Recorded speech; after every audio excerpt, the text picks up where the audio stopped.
会史上最多延べ4万1000人が詰めかけた日本の女子ゴルフ。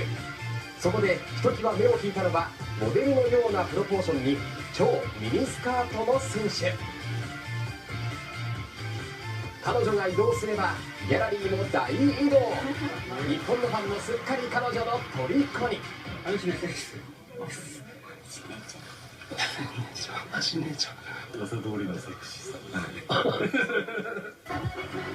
彼女は韓国でセクシークイーンと呼ばれるアンシネ選手。国内メジャー初戦サロンパスカップで日本ツアーに初参戦。早くも大人気となっているんです。注目の一つはそのカラフルで華やかなファッション。特にスカートは膝上30センチの超ミニ。なぜ彼女はここまでセクシーファッションにこだわるのか。そこには意外な理由があったんです。韓国のセクシークイーンが日本上陸。まるでゴジラがやってくるかのような大変な見出しがスポーツ紙の一面を飾り、日本の女子ゴルフ界を賑わせたのは2017年。タイトなウェアとミニスカートで男性ファンを魅了し、連日メディアを騒がせたのはもう3年も前のことだ。当時は週刊誌などのグラビアを飾り、写真集まで発売された。さらにヤフー検索大賞アスリート部門賞を受賞し、テレビのバラエティ番組にも数多く出演した。日本女子ツアーで活躍するイボミ、キム・ハヌル、ユン・チェヨンをはじめ、パク・キョルやキム・ジャヨンと韓国女子ゴルファーには魅力的な選手が少なくない。だがゴルフ選手でありながらセクシークイーンと呼ばれるのはアンシネだけだろう。韓国ゴルフ雑誌のとある編集デスクは以前、顔もいいし客船美も素晴らしく、なおかつ大胆なファッションで注目を集め、韓国ではゴルフ界のセクシークイーン、フェアウェイの女神などと呼ばれていますと話していた。つまり実力と人気を兼ね備えたスター選手なのだ。アンシネはその独特の存在感だけでなく、経歴も若干他の選手とは違っている。1990年大韓民国ソウル特別市生まれ。1995年父親の影響で練習場に連れて行ってもらったのがきっかけで、5歳の時からゴルフを始める1999年9歳の時に家族でニュージーランドへ移住したのを機会に現地でゴルフの実力を磨いた。中学1年の時にはニュージーランド代表に選ばれ、ニュージーランドのアマチュア大会には15回も優勝している。韓国に帰ってきたのは2007年。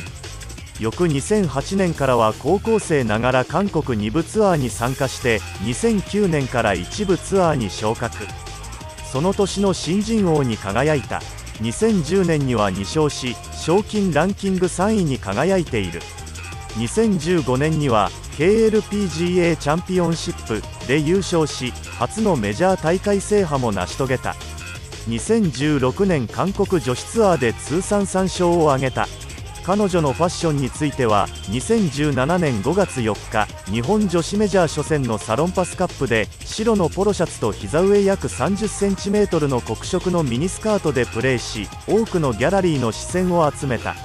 5月12日の保険の窓口レディースでは予選落ちとなるが黒のミニスカートでプレー。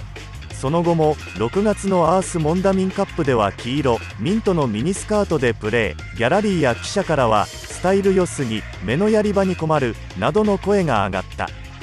7月の日本ハムレディスクラシックでは赤のミニウェアミントと紺のチェックのミニスカートでプレーし、メディアからファッションが注目されている。ファッションについてシネは、子供の頃から楽に動けるこのスタイルでプレーしてきた私にとっては普通のことと話し、また過度なファッション報道について私にとってボーナスのようなものと語ったことを2017年6月25日ゴルフダイジェストが報じた。タイトなウェアやミニスカートはゴルフのためという。華やかな見た目やセクシーさが強調されることが多い彼女だが、ゴルフに対する真摯な姿勢は見逃せない。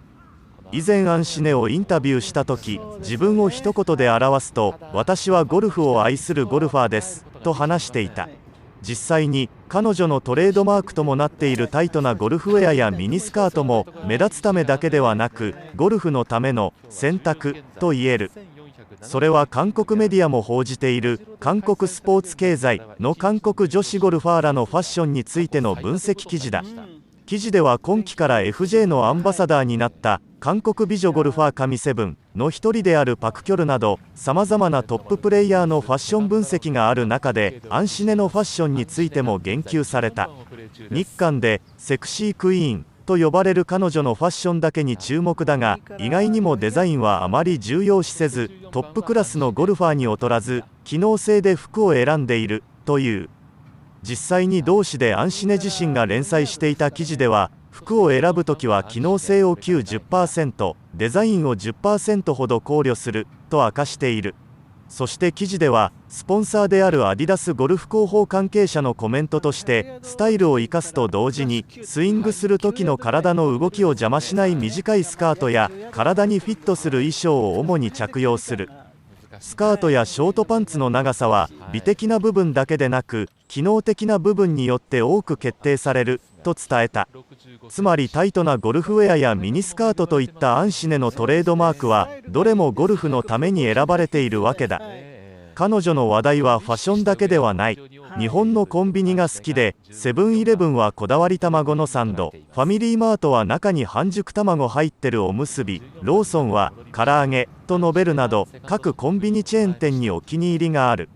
また日本食グルメであり、ツアーで地方に行った際はその土地の名産や名物を食べるとされ、日本ハムレディスクラシックでは函館でウニをはじめとする海産物を、ニトリレディスゴルフトーナメントでは札幌で塩ラーメン、千葉県内の大会ではうなぎを食べた。私生活では2013年、元東方神起のパク・ユチョンとシネの熱愛が韓国メディアで報じられたが、両者の所属事務所は共に報道を否定した。インスタグラムのフォロワーは10万人を超え、ゴルフ以外にも旅先や食事の様子、ジムでのトレーニング姿や愛犬と戯れる姿、またプールサイドやビーチでの水着姿などの私生活を公開している。そんな彼女が2017年から日本ツアー挑戦を決めたが、肝心のゴルフではこれまであまりいい成績は出せなかった。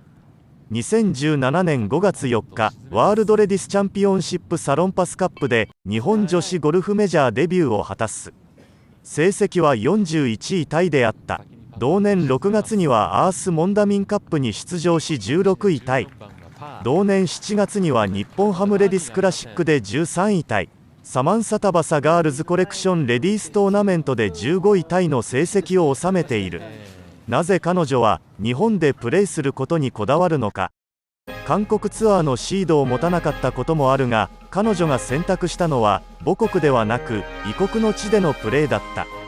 彼女曰く、日本でのツアー生活はとてもやりやすくて、ファンの皆さんも温かく、もっとここにいたいという気持ちが年々強くなっているという。2017年シーズンは主催者推薦を含めて14試合に出場したが、シード獲得はならなかった。同年の QT も振るわず、翌2018年シーズンにはレギュラーツアー出場はわずか6試合にとどまった。その結果シード獲得もかなわなかったが、同年の QT では51位となり、2019年シーズンは21試合に出場した。ただその2019年シーズンも日本ハムレディスの13位タイが最高位。予選落ち11試合、棄権1試合もありと、アンシネがプレーで脚光を浴びることはなかった。ゴルフの調子も決していい状態にはなく、彼女は崖っぷちに追い込まれた。しかも昨年から日本女子プロ協会の会員でなければ QT が受けられないようになった。そのためアンシネは日本のプロテスト受験を余儀なくされた。とはいえアンシネは韓国ツアー3勝の実力者。メジャー大会 KLPGA 選手権も制している。今さらプロテストを受けることには抵抗があったはずだ。実際彼女はプロテスト受験に向けて相当な迷いがあったという。プロテストを受けることについては本当にどうしようか迷いました。ただQT もそうですが、私はもう目の前のことに立ち向かっていかなければ次がありません。ここを通過しないと試合に出られなくなる。そうやって追い詰められたことで開き直ることができたというか、プレッシャーもなくなり、逆に気持ちが楽になりました。そしてアンシネはプロテストを15位タイで一発合格。そのまま QT 突破も決めた。プロテストや QT はまさしく一発勝負の世界、うまい、強いと言われる選手であっても、その時の調子次第では結果を残せないことが多々ある。そういう意味では彼女の底力を改めて痛感させられた。